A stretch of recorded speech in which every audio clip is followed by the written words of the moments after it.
kanilang Christmas experience at mga paboritong pasyalan tuwing Pasko. Bahay ng kamag-anak. Kasi pag bahay po ng kamag-anak, automatic yung mga tito mo may pamasko sa'yo. Taga-Imas kasi ako dati. So talagang ramdam na ramdam mo pag mag-Christmas na, syempre magsisimbang gabi na o simbang tabi, di ba?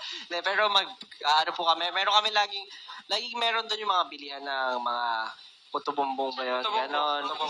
Bingga, ganon. Tapos, ayun po, sobrang maliwanag kasi yung plaza doon. So, madalas po kami ng mga kaibigan ko doon at saka family. Ang naalala ko pag Christmas is yung display sa Cubao. If naalala niyo po yun, yung live, yung gumagalaw na mga parang manikin. Pag Christmas po, sa bahay lang po kami since malayo po kami sa city. So, yung mga tita ko, mga tito, umuwi sila from abroad. Yung papalapit na yung Christmas, talagang yung mga kababata mo, sama-sama kayo magbabahay-bahay. Kakatok, Caroling! mga caroling. Para sa SB19,